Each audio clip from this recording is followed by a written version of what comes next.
And I was kind of going through a period that I was having a struggle with hopelessness. When Malcolm-Jamal Warner made that confession, the world seemed to fall silent. Behind the dazzling lights of the Cosby Show, behind the familiar laughter, was a darkness the public had never seen. A man who once owned a multi-million-dollar mansion, a prestigious Grammy Award, and a career spanning 4 decades admitted he had repeatedly brushed against the edge of despair.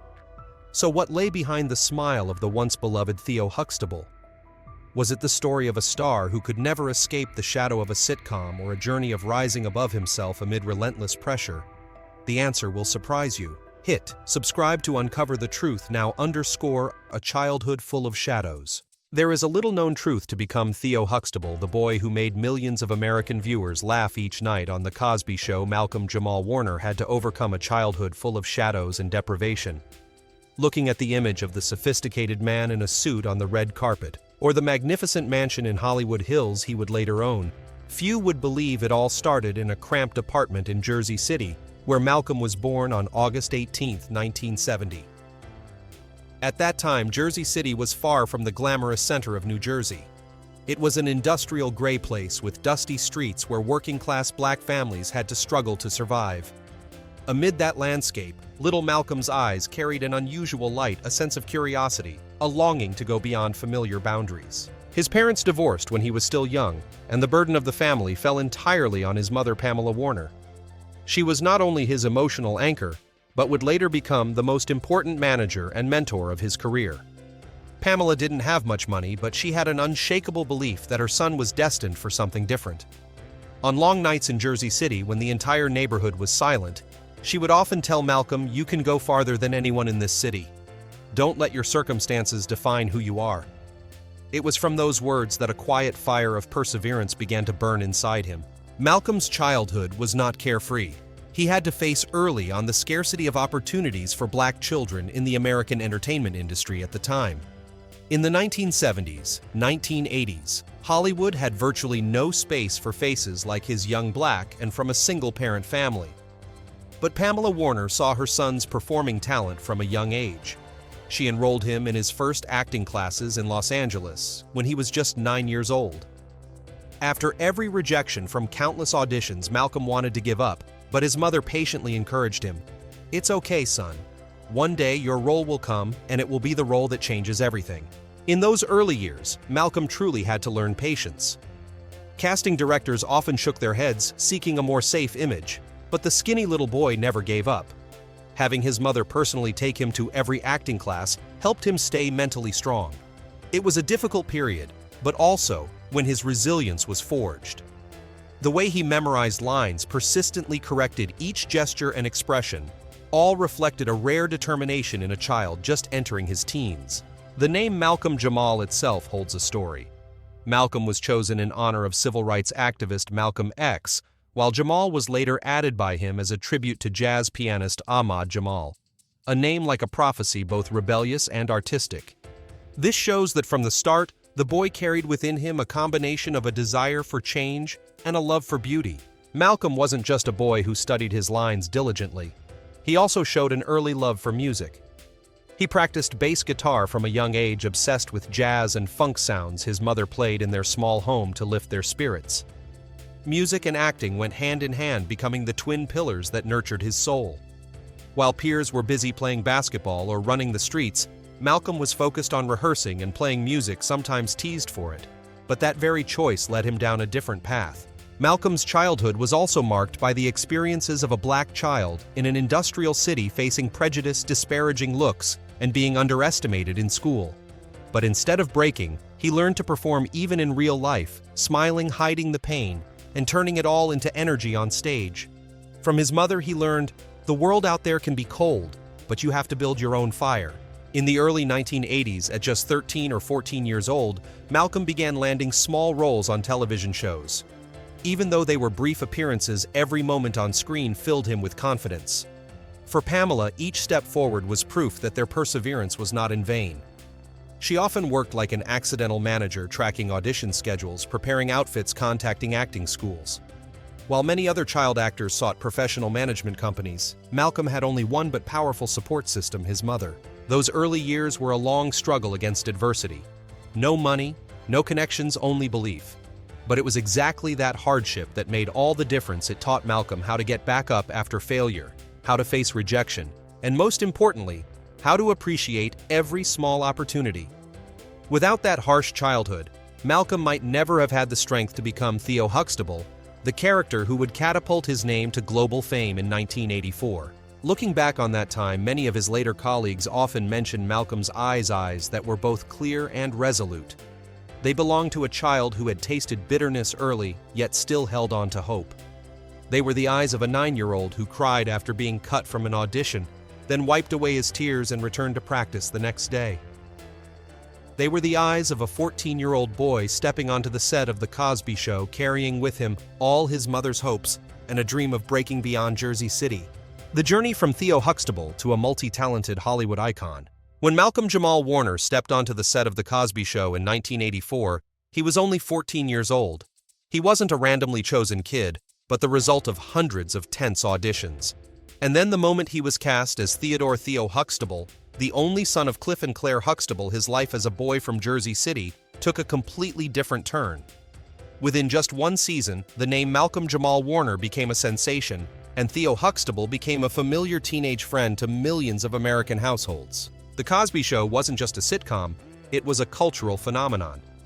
Across 8 seasons from 1984 to 1992, the show consistently ranked among the highest-rated programs, even topping the entire nation in certain years. Thanks to his role as Theo, Warner received an Emmy nomination in 1986 for Outstanding Supporting Actor in a Comedy Series, a rare achievement for a black teenage actor. To audiences, Theo wasn't just Cliff Huxtable's son. He was the embodiment of school stress failure and teenage emotions. He gave millions of black viewers a positive reflection of themselves on screen, and that was the moment Warner became a generational icon. But Warner didn't allow himself to be trapped by the image of Theo. When The Cosby Show ended in 1992, many child actors of the time faltered, unable to escape the overwhelming shadow of their breakthrough roles. But Warner chose a different path, patiently expanding his career. Just a few years later, he reappeared in a new role in the sitcom Malcolm and Eddie, 1996-2000, alongside Eddie Griffin. Warner didn't just act, he also served as producer and director for several episodes. The show attracted a new generation of viewers, proving that Warner wasn't just a one-hit wonder. His career gradually proved that Malcolm wasn't just a sitcom actor. He excelled in dramatic roles, from Al Cowlings in the People v. O.J. Simpson American Crime Story to Dr. A.J. Austin in The Resident, 2018-2023. In The Resident, he portrayed a highly skilled heart surgeon, a complex role that earned him a wave of praise. From the clumsy boy once seen on screen, Warner had become a mature artist with depth and enduring charisma. Off-screen, Warner poured his heart into music. He formed the jazz-funk band Miles Long, released 4 albums, played bass, and performed spoken-word poetry. His musical peak came in 2015 when Warner won a Grammy for Best Traditional R&B Performance with the song Jesus Children in collaboration with Robert Glasper Experiment and Lala Hathaway. It wasn't just a music award, it was proof that Warner was a true multi-hyphenate artist, not confined to a single field. Warner's talents were also affirmed behind the camera. He directed numerous episodes of The Cosby Show, The Fresh Prince of Bel-Air, Kenan and Kel, and other sitcoms. For Warner, directing wasn't just a job, it was an opportunity to create more authentic portrayals of the black community on screen. He once shared that every episode he directed carried a piece of responsibility to create healthy role models for young audiences. And it didn't stop there. In 2024, Warner launched the podcast Not All Hood with Wusi Baraka and Candace Kelly. This wasn't just another entertainment show, it was a space for honest conversations about mental health, love, and the black experience in America. In a Hollywood often drawn to glamour, Warner chose to tell real stories, diving into silent struggles that few dared to address. The podcast quickly gained traction, praised for its candor and humanity. Over 4 decades, Warner has proven himself to be a true Renaissance man, actor, musician, poet, director, producer. He didn't need scandals to stay in the spotlight, he maintained his name through consistency and artistic dedication. From his Emmy nomination in 1986 to his Grammy in 2015, from blockbuster sitcoms to tearful dramas, from funk bands to community podcasts, Warner has built a wide-ranging and resilient career. Looking at his resume, it's easy to be impressed by the numbers: over 40 years in front of the camera, dozens of roles in film and television, 4 music albums, 1 Grammy win, multiple NAACP Image Award nominations, and a net worth estimated between $6 and $10 million. But beyond the numbers, what makes Warner truly remarkable is how skillfully he has evolved with each stage of life. From teen heartthrob to dramatic actor to cultural voice, he has transformed without ever losing himself. And perhaps the moment Warner stood on the Grammy stage in 2015 holding up the Golden Trophy was the clearest affirmation of all the boy who was once rejected in Los Angeles had truly triumphed. Not just triumphed in Hollywood, but over prejudice, doubt, and the whispers about child actors who burn out too soon. Malcolm-Jamal Warner proved he is a true artist, one who constantly evolves, constantly creates, and always stays true to himself. The business secrets behind a $10 million fortune. Behind the image of the naive Theo Huxtable on screen, or the romantic man holding a bass guitar in the Miles Long Band, Malcolm-Jamal Warner is also a silent millionaire, someone who knows how to turn artistic spotlight into a stable financial foundation. In a world where many Hollywood stars once earned tens of millions only to go broke through reckless spending, Warner chose a surprising path: careful business decisions, wise investments, and enjoying luxury within safe limits. By 2025, his net worth is estimated to range between $6 and $10 million. This figure may not be headline-grabbing in the 100 million bracket, but it's the sustainability that's truly impressive. Warner's income streams are diverse: television and film salaries, royalties from The Cosby Show, a series that's been in reruns for over 4 decades, music revenue from Miles Long, and the performance fees that followed his 2015 Grammy win for Jesus Children, which saw him share the spotlight with Robert Glasper and Lala Hathaway. Unlike many artists who dive into risky ventures like tech stocks or cryptocurrency, Warner sticks to a philosophy of invest in what you understand. He pours his money into real estate, a market that's always hot in Los Angeles.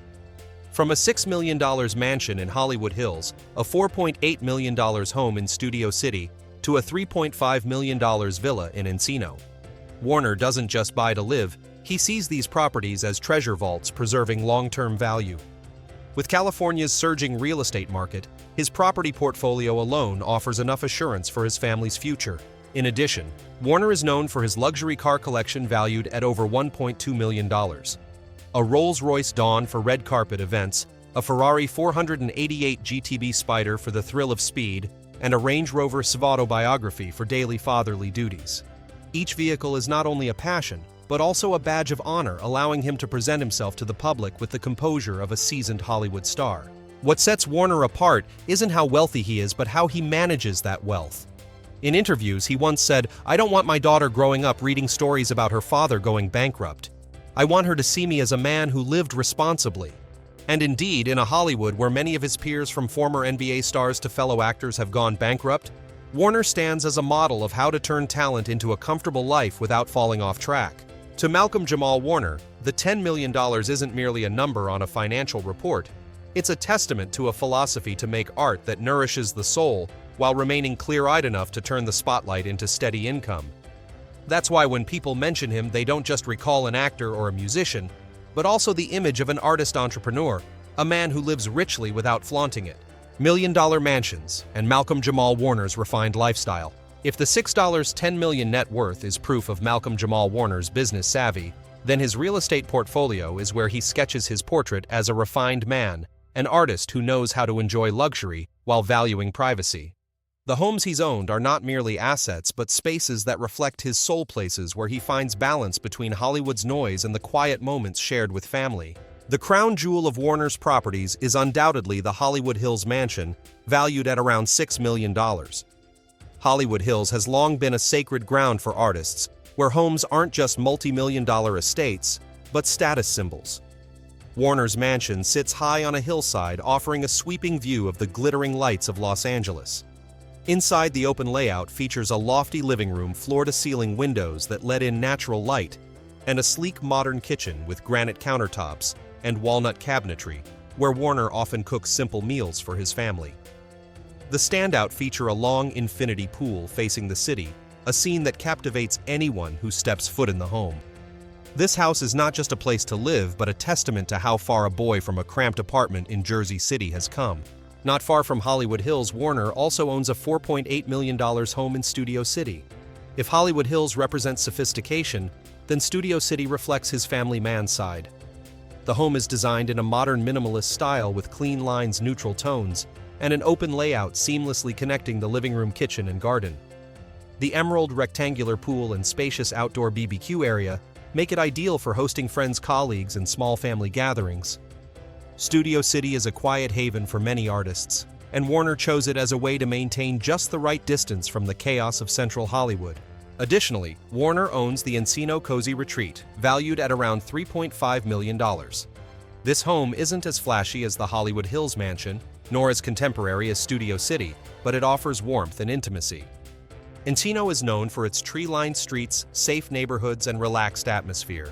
For Warner, it was the place to return to after long days on set. The interior features warm wooden tones and a quiet reading room where he would often read scripts or write music. Encino was his sanctuary for spiritual balance, a base camp for recharging before diving back into the hectic pace of work. What stands out in Warner's real estate choices is the diversity of purpose. Each home varies not only in value, but also in meaning. Hollywood Hills symbolizes success and stardom. Studio City represents community and family, while Encino is a refuge for the soul. This selection mirrors who Warner is: both an artist who thrives under the spotlight, a father who cherishes home life, and an individual who needs solitude for himself. Most notably, the property Warner called home in his final years was the Studio City house where he lived with his wife and daughter since 2018. Nestled behind hedges, unassuming and not overly extravagant by Hollywood standards, the home offered comfort and privacy. It's where he hosted warm birthday parties where his daughter could run around the yard without paparazzi interference. When Warner passed away in 2025, this home became the final stop on his journey and the place where simple family memories were made. From a financial perspective, these homes were wise investments, forming a major component of his $10 million fortune. With Los Angeles property values rising an average of 7–10% annually over the past decade, Warner's real estate holdings alone secured his family's long-term finances. But the true value lies beyond money. To Warner, real estate was a life screenplay, each home a chapter, a puzzle piece tracing the path from Jersey City boy to Hollywood star. The media once dubbed Warner's homes mansions of balance, not because of their opulence, but because of his choices. He didn't chase $20 million mega mansions to prove status. Instead, he selected spaces that were elegant, comfortable, and private. This was also the essence of his lifestyle: wealthy, but never showy, successful, but never boastful, always knowing where to draw the line. In looking at Malcolm-Jamal Warner's real estate portfolio, one sees more than just money. One sees a philosophy of living. A philosophy he followed throughout his career, not to be the richest, but to be the wisest. And when the stage lights dimmed, those homes remain tangible legacies of an artist who lived fully and beautifully in the ever-shifting world of Hollywood. Secret romances and a private life beyond the spotlight. In a Hollywood where romantic scandals are often wielded as tools to stay in the limelight, Malcolm-Jamal Warner chose the opposite path, guarding his private life, sharing just enough for the public to see that he too was a man with joys and heartbreaks. Throughout the early years of his career, Warner was closely associated with a deep, meaningful relationship with Michelle Thomas, the actress who played Justine Phillips on The Cosby Show. They were together from the late 1980s, both in their early 20s, and became a beloved couple among fans. But tragedy struck in 1998 when Michelle passed away at the age of 30 due to stomach cancer. Warner was by her side in her final moments, a memory etched deeply in the minds of their friends and colleagues. Her passing left a wound that never fully healed, and years later, Warner still called Michelle the greatest love of my life. After that loss, Warner was in a quiet 7-year relationship with actress Karen Molina White. It was a low-key love, never flashy, but also one that didn't end in lasting commitment. He later dated Oscar-winning actress Regina King for about 2 years. The two often appeared together at public events, becoming one of Hollywood's celebrated Black power couples at the time. However, their breakup was peaceful, no scandal, no public feud, simply a parting of ways on divergent life paths. Unlike many stars who stay in the public eye with high-profile romances, Warner later chose to close the door on his private life. He secretly married a woman outside the entertainment industry. Her name, image, and background are all carefully guarded. The only public detail known is that they have a daughter born in 2018, and from that point on, Warner entered a new chapter putting family first. On social media, he rarely shared photos of his wife and child, occasionally posting symbolic glimpses, a small hand in his sunlit corner of the garden. Just enough for fans to feel his quiet happiness, but never enough to intrude on his family's privacy. What stands out is that despite his discretion, Warner never shied away from speaking about his role as a son, especially his deep bond with his mother Pamela Warner, who remained his unwavering foundation. He often shared that every success, every milestone, and every ounce of resilience he had came from her. Even after achieving fame, he kept the habit of calling his mother daily, discussing major decisions, and always showing her the utmost respect. To Warner, Pamela was not just his mother, but the silent producer of his life story. In his personal life, Warner did not chase after lavish pleasures like many of his peers. He loved music reading and quiet evenings with his family far more than noisy parties. Those close to him described him as warm, elegant, but quite reserved, a man who knew how to balance two worlds: public life and personal space. Looking back, Warner's romantic journey spanned a full spectrum of emotion, a passionate but short-lived love with Michelle Thomas, long but incomplete relationships, and finally quiet joy within a small family circle. To him, privacy was not for show. It was a form of protection, for memories, for love, and most importantly for the people he held dear from the harsh glare of showbiz. That is why when people remember Malcolm-Jamal Warner, they don't just remember an actor, a musician, or a director. They also remember the image of a family man, quiet yet profound, devoted to those he loved and always true in matters of the heart. A mysterious and controversial death. Malcolm-Jamal Warner's life seemingly settled into a peaceful rhythm with his small family suddenly turned to a dark chapter one day in July 2025. News spread rapidly across headlines, leaving the public stunned. The star of The Cosby Show, a man who had just turned 54, had passed away unexpectedly while vacationing in Costa Rica. His death was not only a shock to the entertainment world, but also left a deep, sorrowful void in the hearts of those who had grown up with the character of Theo Huxtable. What made Warner's death even more haunting were the unclear details, the unanswered questions, and the ongoing controversies that followed. According to the official report from local authorities, Warner was involved in an incident on the afternoon of July 20, 2025, while swimming at Playa Cocos Beach in the Limon region. Though a popular destination for international tourists, the area is known to have strong rip currents. Witnesses reported that Warner was pulled into a powerful undertow, lost control, and quickly submerged. Despite rescue teams' best efforts, including over 45 minutes of CPR, Warner did not survive. The cause of death was determined to be drowning due to asphyxiation and brain trauma from oxygen deprivation. But the story didn't end with grief alone. Just days later, rumors and theories began to swirl.